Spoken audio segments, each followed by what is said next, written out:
사태, 산사태 사태 이러한 사태를 통해서 하나님이 우리 인류에게 그 내리는 대재앙은 과연 그 이유는 무엇인가? 제가 오늘 새벽에 일어나서 그 말씀을 조금 준비했습니다. 우리 함께 은혜를 나누는 시간을 갖겠습니다.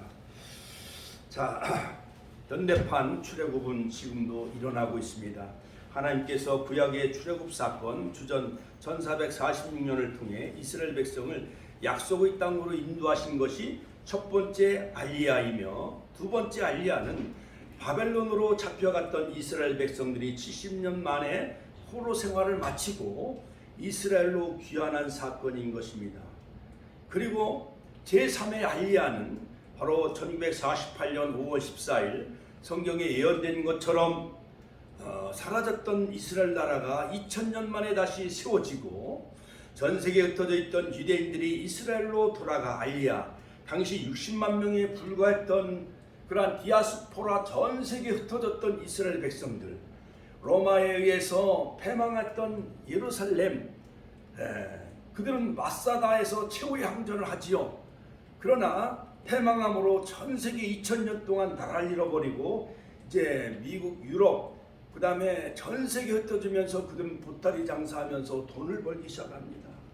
그런데 2000년 만에 바로 그들이 다시 예루살렘으로 다시 돌아오는 그러한 기적적인 사건이 생겨나게 되어지는데, 영국의 그 예무상이었던 발포와 선언에 의해서 이스라엘 나라가 독립을 맞이하게 되어지는데, 그 해가 바로 우리나라가 바로 해방을 맞이하고 나라가 건국했던 1948년 바로 5월 14일 날 이스라엘 나라가 저 팔레스타인에 바로 나라가 세워지는 그러한 그 축복의 역사가 이제 세 번째 알리야 사건이라 할 수가 있는 것입니다. 그러므로 지금은 이스라엘 나라가 인구가 바로 900만 명이 넘게 되어진다는 것입니다. 하나님은 이방인 사람들에게 이스라엘을 도울 수 있는 문을 열고 계십니다. 자, 그러므로 21세기의 마지막 탈출 엑소더스, 마지막 알리야 시오니즘을 돕는 것은 바로 하나님의 재림을 예비하는 일이 될 것입니다. 그러므로 이 알리야라는 것은 뭐냐? 집으로 돌아오다. 같이 한번 따라서 집으로 돌아오다. 예루살렘 성전으로 올라가다라는 그 말씀이 바로 히브리 말로 알리야라는 거예요. 그러므로 우리들도 마지막 주님의 재림 때에 요한계시록 19장 우리가 다 혼인잔치에 참여하는 알리야, 마지막 파루시아, 마라나타 아멘 주 예수여 오시옵소서, 주님이 재림할 때에 우리가 다 같이 들림마다 새하늘 새 땅 새 예루살렘 성전으로 올라가는 그러한 놀라운 마지막에 알리야가 되어지는데, 우리 모두가 다 들림받는 우리 축복의 권속들이 다 되시기를 주님의 이름으로 축원합니다. 자, 하나님은 왜 이스라엘을 출애굽시켰을까요? 그 목적은 바로 민수기서 33장 1절로 4절, 출애굽기 12장 35절 36절에 기록되어 있는데, 하나님은 아브라함과 주전 2082년 바로 횃불 언약을 체결합니다.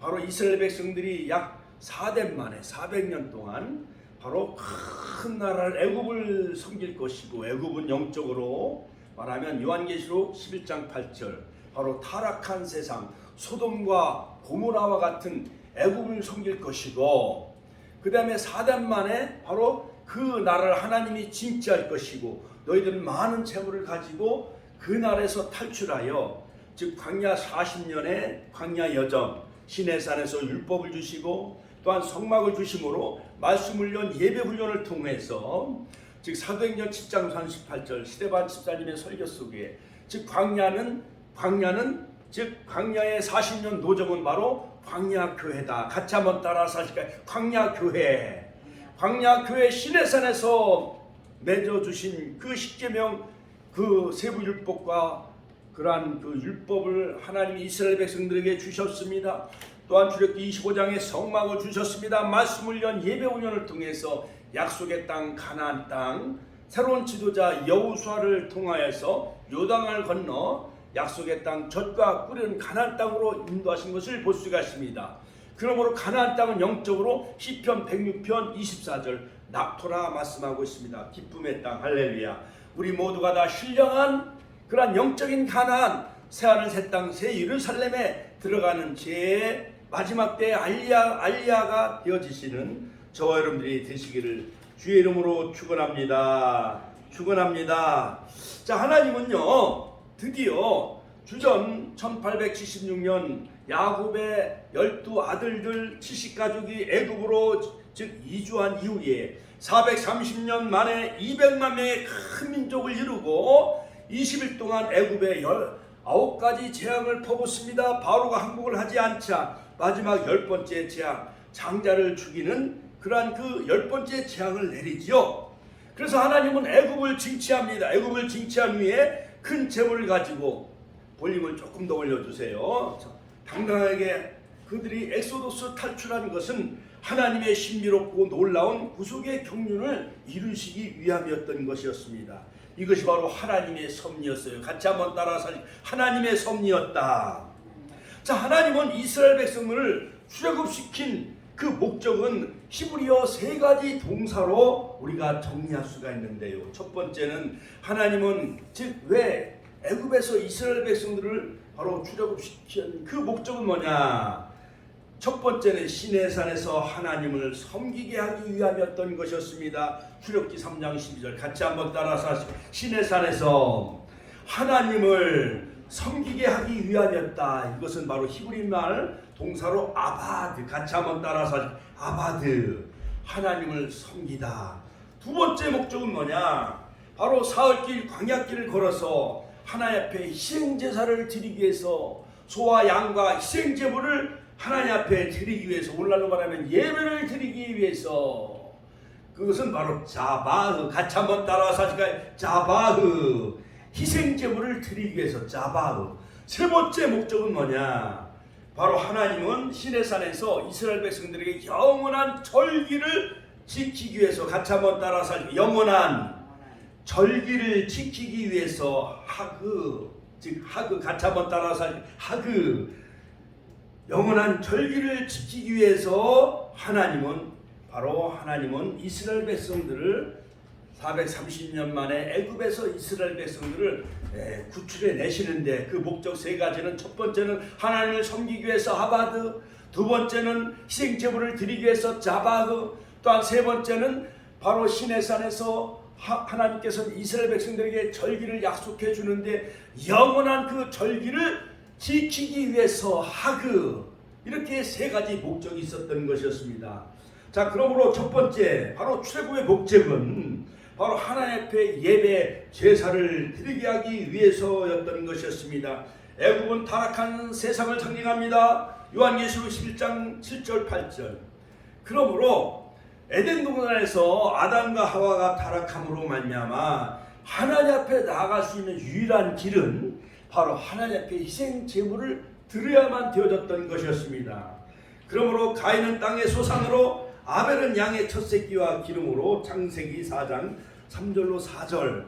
그러므로 범죄하고 타락한 인류가 하나님을 만나고 하나님께 예배하기 위해서는 구약시대는 하나님께 죄사함으로, 그러므로 죄사함 받고 하나님을 만남으로 말미암아 타락한 인류가 하나님의 형상으로 회복되어져 하나님과 교제하며 하나님과 친밀한 관계를 맺을 수 있는 유일한 길은 바로 희생제물을 드림으로, 바로 그 동물이 대신 피를 흘려줌으로, 즉 범죄한 이스라엘 백성들 대신 짐승 양과 소가 피를 흘려줌으로 타락한 인류가 하나님을 만나는 유일한 길은 바로 제사였던 것이었습니다. 21세기를 살아가는 우리들은 어떻게 해서 우리가 하나님을 만날 수 있을까요? 이 유일한 길은 바로 예수 그리스도가 흘리신 십자가 보혈의 피로 말미암아 우리가 죄사함 받고 예수님의 말씀의 뜻대로 우리가 살아갈 때에 하나님의 형상이 회복되어지고 예수님이 우리를 그 부르신 목적의 삶을 살아갈 때에 진정으로 우리의 심령과 가정과 교회 안에 하나님의 나라가 회복되어지는 놀라운 축복의 역사가 이 시간 있기를 주의 이름으로 축원합니다. 자, 출애굽의 목적은 바로 제가 3가지로 말씀드렸죠. 첫째는 아바드, 섬기기 위해서, 하나님을 섬기기 위해서. 두 번째는 하나님 앞에 희생 제물을 드리기 위해서, 자바흐. 그 다음에 세 번째는 여호와의 절기를 지키기 위해서. 이렇게 세 가지로 하나님은 하나님을 섬기기 위해서 이스라엘 백성들로 하여금, 또한 이스라엘 백성들로 하나님께 희생 제물을 드리기 위해서, 세 번째는 여호와의 절기를 지키기 위해서 하나님은 이스라엘 백성들을 출애굽시켰다고 했는데, 첫 번째 그 아바드, 하나님을 섬기다라는 그 목적, 그 이유는 무엇일까요? 그 출애굽은 하나님을 섬기기 위해서였던 것이었습니다. 출애굽기 3장 12절, 출애굽기 4장 23절, 즉 10가지 재앙 가운데 하나님 이스라엘 백성들에게 장자를 살려주신 그 이유는 하나님을 섬기게 하기 위함이었던 것이었습니다. 자, 에덴 동산에서 하나님을 섬기게 했습니다. 창세기 2장 25절, 창세기 2장 15절, 에덴을 다스리며 지키도록 하나님은 아담에게 그 에덴을 잘 관리하도록 매니지먼트, 즉 청지기로 하나님은 아담에게 맡겨주셨습니다. 그러므로 에덴 동산을 잘 지켜라, 잘 지켜라. 이것은 사마르. 그 다음에 다스려라. 이것은 아바드. 그러므로 하나님을 잘 섬긴다. 이것은 아바드. 에덴 동산에서 아담에게 모든 에덴 동산을 잘 관리하고 잘 지키고 또한 그것을 잘 다스리는 그러한 청지기적인 사명을 맡겨주셨는데, 아담은 에덴 동산의 영적인 제사장이었죠.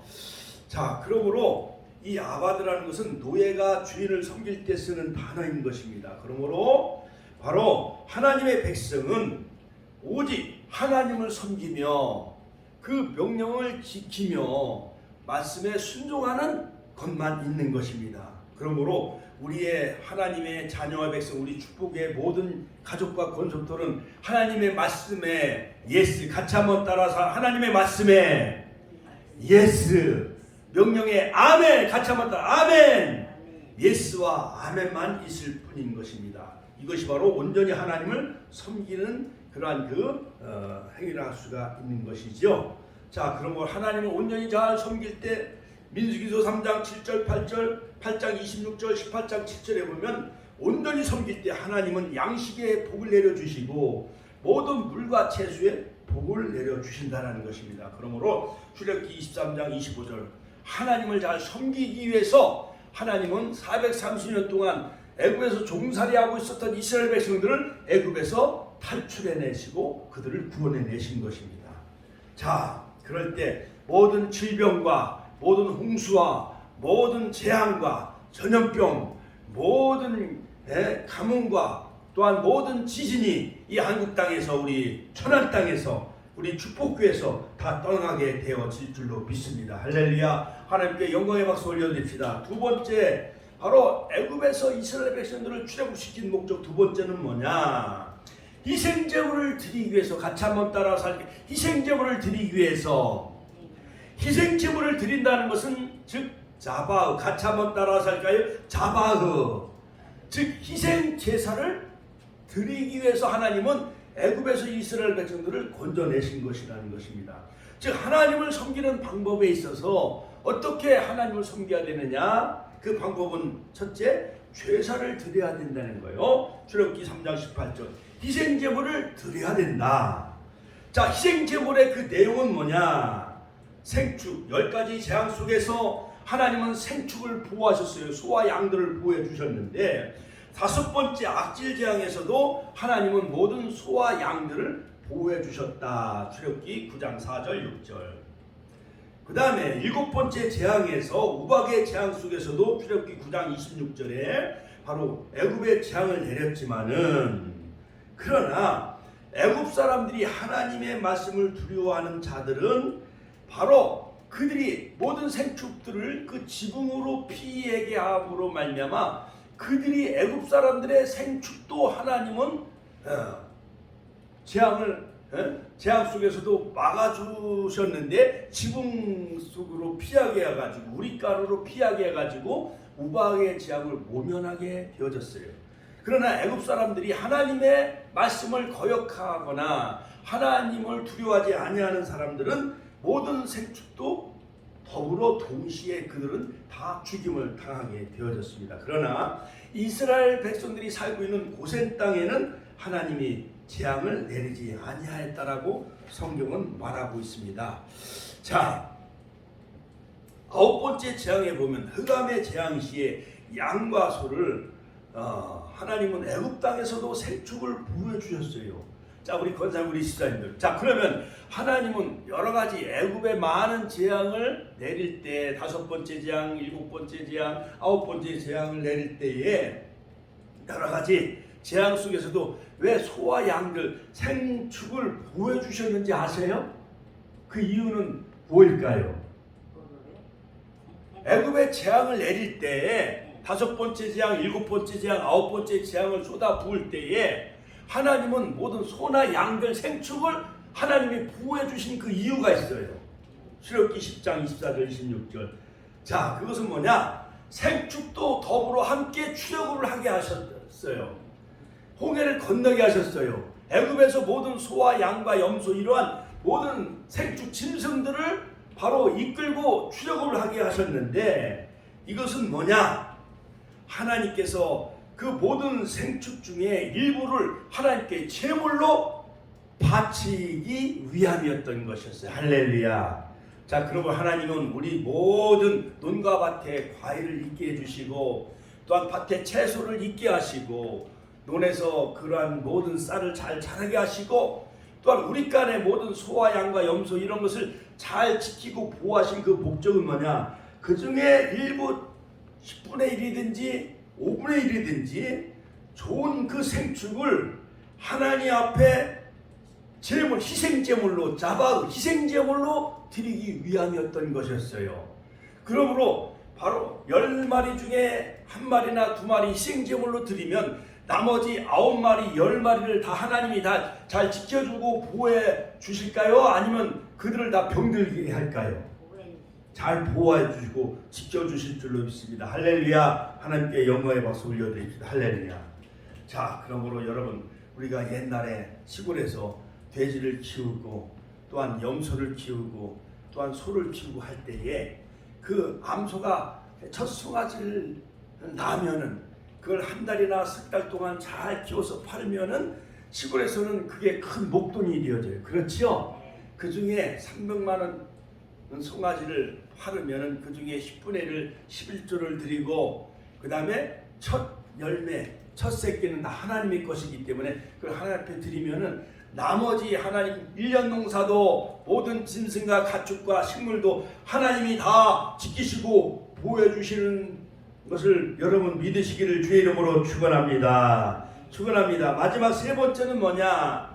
즉 절기를 지키기 위해서 같이 한번 따라서 하니까 절기를 지키기 위해서 하가그 즉 출애굽의 목적은 뭐냐? 절기를 지키기 위해서 즉 유월절 애굽에서 종되었던 애굽에서 너희들을 구출해낸 나 여호와니라. 할렐루야. 절기를 지키는 것은 바로 제사를 드리는 것입니다. 에스겔서 36장 38절에 보면은 제사 드릴 때 양떼 즉 제사 드릴 양떼 그러므로 그 모든 그 절기의 희생을 제물을 드릴 때에 그 양떼들을 드립니다. 자, 그러므로 애굽에서 이스라엘 백성들을 구원해낸 그 목적은 첫 번째는 첫 번째는 아바드 섬기기 위해서, 두 번째는 자바의 희생 제사를 드리기 위해서, 세 번째는 절기 절기를 지키기 위해 했던 것이었습니다. 자, 그러므로 모세가 바로 앞에 가서 명령합니다. 출애굽기 5장 1절에 보면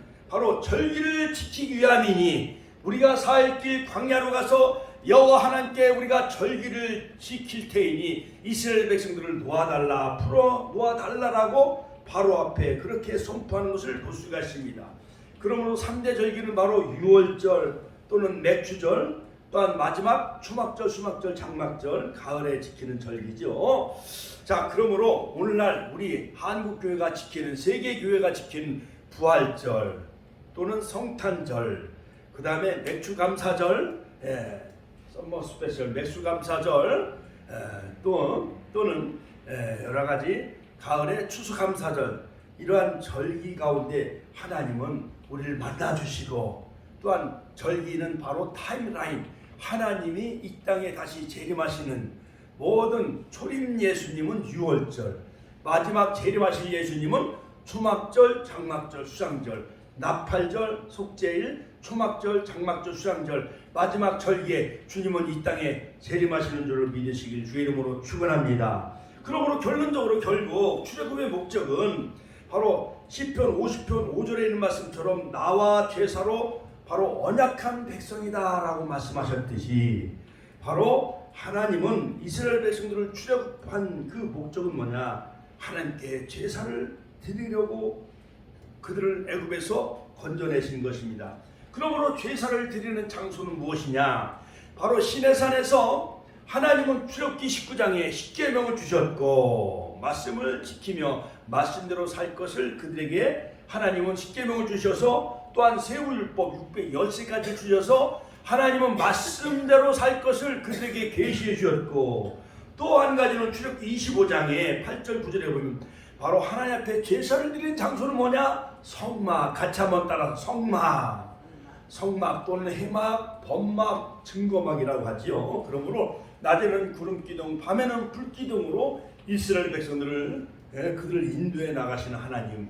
그 성막에서 바로 동쪽에 문이 있고 그 다음에 뜰에 번제단이 있고 물두멍이 있고 그 다음에 성소에 들어가면 7 촛대가 있고 그 다음에 12 떡상이 있고 향단이 있고 이것은 다 예수님, 빛 되신 예수님, 생명의 떡이신 예수님을 상징하지요. 그리고 휘장이 있고 지성소 안에 법궤 위에 시운소에 두 그룹이 있고 그 법궤 속에는 십계명과 아론의 쌍난 지팡이와 그 다음에 만나가 담겨져 있지요. 그러므로 시운소 그 속죄소 두 그룹 사이에 바로 아론이 대속죄일 7월 10일 바로 짐승의 피를 가지고 7번 뿌릴 때 하나님은 그 피를 보시고 이스라엘 백성들의 죄를 사하여 주셨지요. 자, 그러므로 제사 드리는 방법은 레위기서의 23장에 절기가 나와 있고 레위기서 1장 1절로 2절에 보면 제사 드리는 방법에 관해서 잘 말씀하고 계시죠. 자, 그러므로 이스라엘 자손에게 구하라. 예물을 드리려면 소와 양으로 드려라. 제사 드린 제물은 영원한 예수님이 바로 그 실체가 이 땅에 오셨죠. 2000년 전에 바로 유대 땅 베들레헴에 하나님이신 그분이 사람의 몸을 입고 이 땅에 오셨는데 바로 예수님은 우리와 화목제물이 되셨어요. 같이 한번 따라서 화목제물이 되셨다. 히브리서 9장 12절. 그 다음에 영원한 속죄를 단번에 이루셨어요. 그러므로 휘장이 갈라졌어요. 그러므로 우리가 구약시대에 태어났다고 한다면 소나 양이나 염소 비둘기를 잡아서 하나님 앞에 우리가 날마다 희생제물을 드려야 되잖아요. 그렇지요. 그런데 번거롭게 하지 아니하고 예수님이 단번에 십자가에서 화목제물이 되시고 속건제물이 되시고 속죄양이 되심으로 우리는 더 이상 구약의 제사처럼 소나 양을 드릴 필요가 있나요? 없나요? 없게 되어졌어요. 할렐루야. 하나님께 영광의 박수 올려드립시다. 그러므로 하나님과 우리 인간 사이에는 죄의 담이 가로놓여 있었어요. 에베소서 5장 2절에 보면 그리스도께서 너희를 사랑하신 것 같이 너희도 서로 사랑하라. 예수님은 우리의 향기로운 생축이 되셨느니라. 그러므로 인간들은 여러 가지 종류의 예물, 프로스포라, 그 많은 그 제물을 드려야만 되졌어요. 번제 제사 때는 뭘 드려야 되고 화목 제사는 또 어떻게 드려야 되고 또한 다리를 높이 들고 흔들어야 되고 또 언약의 해식이 있어야 되고 그 다음에 소제는 또한 곡식에 가루를 빠서 드려야 되고 그 다음에 속건제 또한 속죄제 이런 거 여러 가지 형식과 그 방법이 복잡해요, 안 복잡해요? 너무 복잡하잖아요. 그렇죠? 그런데 하나님은 이 모든 생축의 그 제물이 자신이 되셨어요. 프로스포라. 그 다음에 생축은 되시아라고 하는데 되시아 예수님이 죽으심으로 번제단에 예수님이 십자가 번제단에 물과 피를 다 쏟아 피 흘려 죽으심으로 말미암아 바로 요한일서 2장 2절에 보면 바로 화목제물이 되셨어요. 그러므로 요한일서 2장 2절에 보면 그는 우리의 죄를 위한 화목제물이시니 우리만 위할 뿐만 아니라 온 세상의 죄를 위하심이라. 우리가 그의 계명을 지키면 이로써 우리가 그를 아는 줄로 알 것이요 그를 아노라 하고 그의 계명을 지키지 아니하는 자는 거짓말하는 자요 진리가 그 속에 있지 아니하되 누구든지 그의 말씀을 지키는 자는 하나님의 사람이 참으로 그 속에 온전하게 되었나니 이로써 우리가 그의 안에 있는 줄을 아노라. 그의 안에 산다고 하는 자는 그가 행하시는 자대로 자기도 행할지니라. 할렐루야. 자, 그러므로 온 인류 구속을 성취하신 예수님은 그를 믿는 자들의 죄를 속량하셨습니다. 그런 까닭에 영원한 속죄를 이루어 주셨고 단번에 완성하셨습니다. 그러므로 이 세상 타락한 세상에서 계시록 11장 8절 우리가 영적으로 출애굽시키신 하나님은 그의 자녀와 백성들이 화목제물이 되신 예수 그리스도의 계명을 지키고 진리 되신 예수님을 따르며 하나님의 언약이신 말씀을 지키고 온전한 성결한 성도가 되어져 성막 즉 교회 안에 하나님을 예배하며 찬양하기를 하나님이 기뻐하신다는 거예요. 예수 그리스도가 화목제물이 되시고 속죄양이 되시고 속건제물이 되심으로 말미암아 우리는 타락한 이 세상에서 하나님은 우리를 건져내시고 출애굽시켜 주셨어요. 엑소도스. 그러면 우리는 더 이상 세상으로 돌아가서는 되나요? 안 되나요? 이스라엘 백성들이 가데스에서 40일 동안 12명의 정탐꾼들을 선발해가지고 가나안 땅을 정탐하고 가나안 땅을 정탐하겠다고 했을 때 마지못해 허락을 했는데 나머지 10명의 정탐꾼들은 어디로 돌아가길 원했나요? 애국으로 돌아가자. Back home to the 애국으로 계속 돌아가길 원했어. 애국의 향수병에 그들은 취해 있었어요. 광야에 나와보니까 마실 물이 없었어요. 광야에 나와보니까 먹을 음식이 없었어요. 애굽에서는 마늘과 부추와 고기를 많이 먹었는데 광야에 나와보니까 그들은 고기를 먹을 수가 없었어요. 하나님은 하늘에서 만나를 내려주셨어요. 신광야에서 또한 바란 광야에서 또한 메추라기를 먹어주셨어요. 그럼에도 불구하고 이스라엘 백성은 매사에 원망하고 불평하고 교만에 빠졌잖아요. 그렇지요. 그러나 여호수아와 칼렙처럼 하나님께서 우리와 함께 하시면 저는 우리의 밥이다. 능히 올라가 취하자. 여호수아 칼렙처럼 절대 긍정, 절대 감사의 신앙을 가지시고 약속의 땅 가나안 땅 여호수아를 지도자로 하나님이 세우셔서 언약궤를 맨 제사장을 따르며 요단을 건넜습니다. 여리고성 아이성을 무너뜨리고 가나안 땅을 16년 만에 정복한 것처럼 주전 1406년 그리고 16년 전쟁을 펼쳐서 바로 길갈에서 진을 치고 유월절을 지키고 할례를 행하고 16년에 정복전쟁을 펼쳐서 주전 1390년에 완전 정복을 이루어서 킹덤 오브가 하나님의 나라를 이루어서 사무엘 선지자, 사울왕, 다윗왕, 솔로몬왕, 태평성대에 이룬 것처럼 우리들도 신령한 가나안 땅 예수님 근원 안에 예수님 말씀을 순종하며 지킴으로 성령의 근원 안에 영원한 가나안 땅 신령한 가나안 땅에 영원한 행복과 축복을 누리는 우리 축복의 성도들 다 되시기를 주의 이름으로 축원합니다.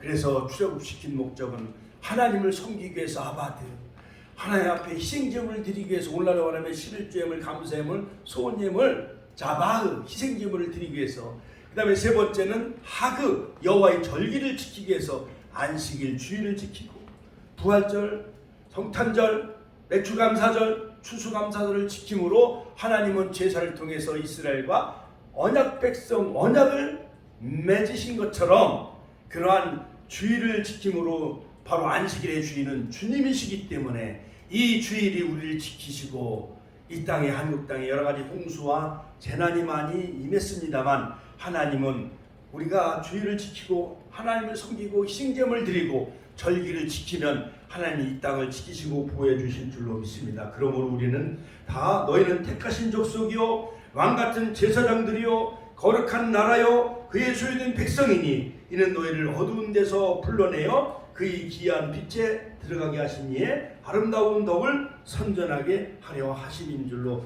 믿으시기를 주의 이름으로 축원합니다. 축원합니다. 지난 월요일 날 7월 10일 이제 한국을 출발해서 4시간 반 동안 비행기를 타고 저 사회주의 공산주의 국가인 과거 1967년에서 73년도까지인가요? 명호부대, 청룡부대, 비둘기부대 많은 우리나라 그 군인들이 10,000명이 저 베트남에 파병되어 그 싸워준 나라가 바로 베트남에 가보니까 전부 식당마다 한글로 메뉴를 써놨어요. 그리고 한국말을 얼마나 잘하는지, 관광지에 가보니까 거의 다 다낭에도 90%가 한국인이야. 그 다음에 호이안 그 아주 강가에서 그 배를 타는 그 관광지에도 거의 90%가 한국인이에요. 베티안 교회에 약 한 120명 어린이들에게 장학금을 나눠주고 또한 선물을 주고 그들과 함께 팽이치기 하며 놀아주면서 바로 그 땅에 한국 문화를 심고 왔습니다. 그 땅에 복음을 전하고 왔습니다. 그 어린 심령들을 축복해 주고 왔습니다. 또한 물질도 많이 심어졌습니다. 그리고 마지막 날에는 저 나이안 교회에 거기도 보니까 99년 된 교회예요. 첫 번째 간 베티안 교회는 70년이 된 교회예요. 그리고 우리 축복교회보다도 더 잘 젖어 있어요. 얼마나 잘 젖어 있는지요.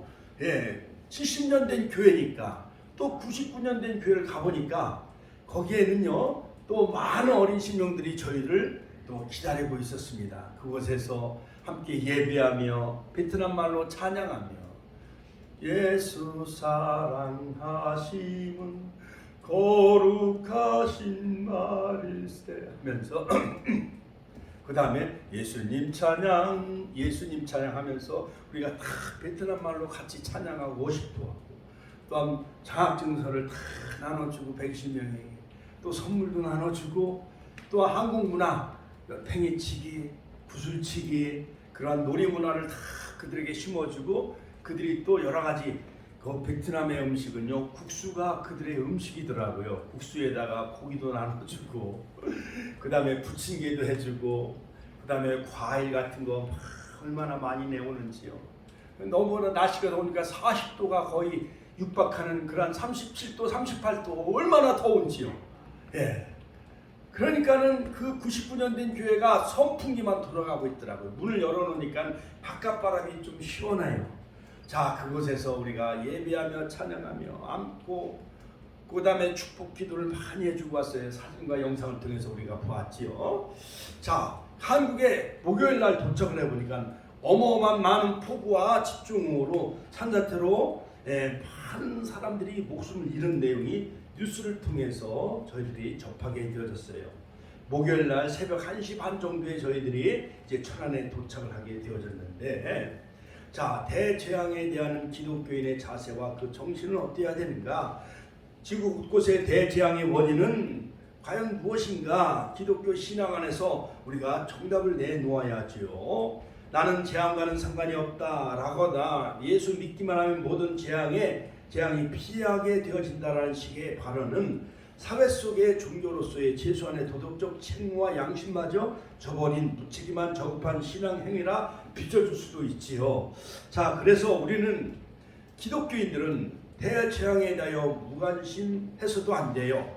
또한 전염병, 홍수 등에 대해서 대재앙에 대해 우리는 침묵으로 일관할 수는 없습니다. 그러므로 대재앙에 대한 성경적인 해답은 무엇일까요? 또한 지진과 홍수, 기근, 전염병이 마지막 때 말세에 있을 것이라고 마태복음 24장에 또한 누가복음 보면 나와 있고 마가복음에도 종말론에 우리에게 잘 말해주고 있지요. 바로 이러한 홍수 재앙, 저 청주에는요 지하 그 도로에 15대가 거기에 물에 잠겨가지고 이웃의 강내천 그 제방이 무너지고 홍수가 범람해가지고 순식간에 그 지하 도로로 통행하고 있었던 그 모든 차들 다 덮친 거예요.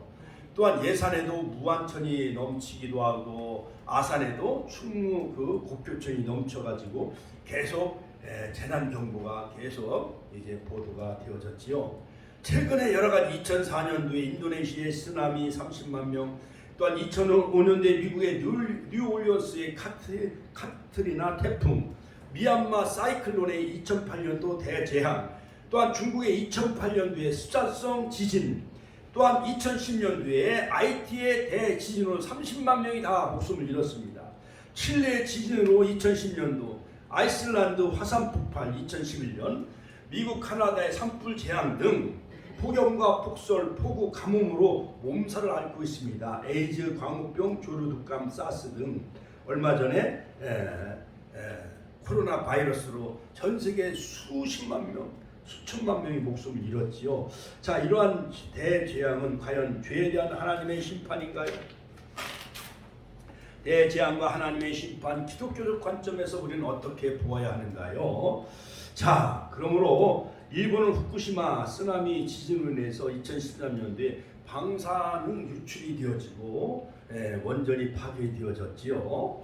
자, 국가적으로나 개인적인 이 재해, 불안과 고난을 겪는데 우리는 지나치게 정죄하거나 책망하는 것은 삼가야 합니다. 인간이 겪는 모든 형태의 고난과 고통은 일종의 하나님의 징계이며 또한 심판의 성격을 띠고 있습니다만 이것은 창세기의 인류 타락의 결과입니다. 같이 한번 따라서 인류 타락의 결과인 것입니다. 타락은 하나님과 영적으로 단절되어졌고 주님께서 재림하시기까지 모든 피조물 고통과 탄식 가운데 처할 수밖에 없었지요. 자, 그러므로 결국 죽음으로 타락으로 인한 죄의 대가로 하나님은 죽음의 형벌을 우리 인간에게 주셨습니다. 지진과 기근, 홍수, 전염병 등 자연재해는 죄로 인한 인류가 겪는 범죄로 인한 여러 가지 많은 그러한 그 하나님의 심판이라 할 수가 있습니다. 그러나 성경의 대재앙, 하나님의 직접적인 심판인 것은 어떻게 알 수가 있는가? 세 가지 이유 때문이에요.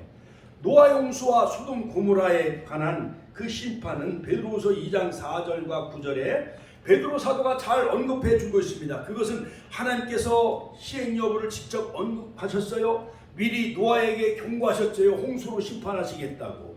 그 다음에 그 중에 의인 노아의 가정 8식구는 하나님이 구별하여 주셨고 구원해 주셨습니다. 소돔 고모라 성에서도 롯과 그 두 딸들은 하나님이 구원해 주신 것을 볼 수가 있습니다. 그러나 하나님의 그 말씀을 순종하지 않았던 롯의 아내 철은 소금 기둥이 되고 말았죠. 형벌을 받았지요. 세 번째, 이 두 재앙은 앞으로 인류가 만나게 될 최종적인 심판의 성격을 극명하게 보여주고 있습니다. 그러므로 베드로 사도를 통해서 베드로는 구약시대의 노아의 홍수와 소돔 고모라 성의 파멸을 종말에 대한 예표적인 사건으로 우리에게 말해주고 있음을 볼 수가 있습니다. 그러므로 대재앙 심판 속에 물의 재앙, 불의 재앙, 홍수의 재앙, 소돔 고모라 성의 심판 속에 하나님의 백성 노아의 8식구와 롯의 그 가정을 구원시켜 주신 것을 통해서 그러나 경건치 않은 자들은 무서운 대재앙에 모두 심판을 받고 말았지만은 그러나 그 중에 의인인 바로 롯의 가정과 롯을 하나님이 구원해 주신 것을 볼 수가 있습니다. 자, 우리는 어떻게 보면은 악인의 형통을 보고 실족에 빠질 때가 많습니다. 시편 73편 2절. 자, 로마의 대황제의 박해 약 350년 또한 400년 동안 박해 속에 많은 초대교회들이 사자의 밥이 되어지고 끓는 기름 가마 속에 고문을 당하고 또한 죽임을 당한 순교의 길을 걸어간 그러한 그 많은 그러한 그 순교자들을 우리가 볼 수도 있습니다.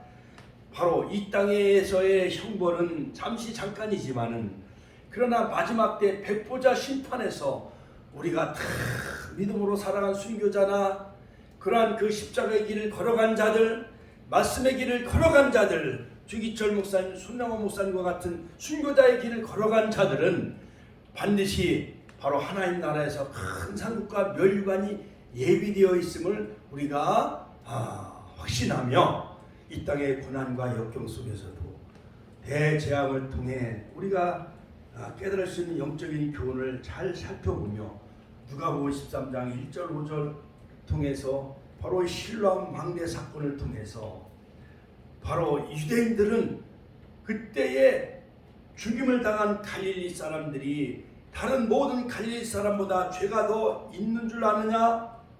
예수님은 너에게 이르노니 아니라. 같이 한번 따라. 아니라. 너희도 만일 회개치 아니하면 다 이와 같이 망하리라 교훈해주고 있지 않습니까? 또 실로암에서 망대가 무너져 죽은 18사람이 예루살렘에 거한 모든 사람보다 죄가 더 있는 줄 아느냐 너에게 이르노니 아니라. 같이 한번 따라서 하실까요? 너에게 이르노니 아니라. 너희도 만일 회개치 아니하면 다 이와 같이 망하리라. 누가복음 13장 1절로 5절 말씀. 왜 그들에게 그러한 불행이 닥쳤을까요? 라는 질문에, 자, 그런데 문제는 이 당황스러움에 죽음에 대한 애도라기보다는 유대인들은 죽은 자에 대한 섣부른 판단을 내렸어요. 유대인들은 성전의 대학살, 성전에서 예배드리는 갈릴 사람들이, 로마 군인들이 총을 쏴서 죽어서 칼로 그들을 멸해서 많은 갈릴 사람들이 죽임을 당했어요. 그래서 성전 대학살에 죽임을 당한 갈릴 사람들이 죄가 더 많은 줄로 그렇게 정죄했어요. 또 이스라엘 명절에 예루살렘의 순례객에 왔던 그러한 성전에서 갈릴 사람들이, 많은 사람들이 목숨을 잃었지요. 뿐만 아니라 실로암 망대가 무너져 많은 사람들이 목숨을 잃었어요. 실로암 붕괴로 죽은 사람들, 그런 사람들 역시 실로암 목 근처에 망대가 무너짐으로 바로 그들의 여러 가지 재난으로 인해서 18사람이 죽었어요. 그래서 유대인들은 정죄합니다.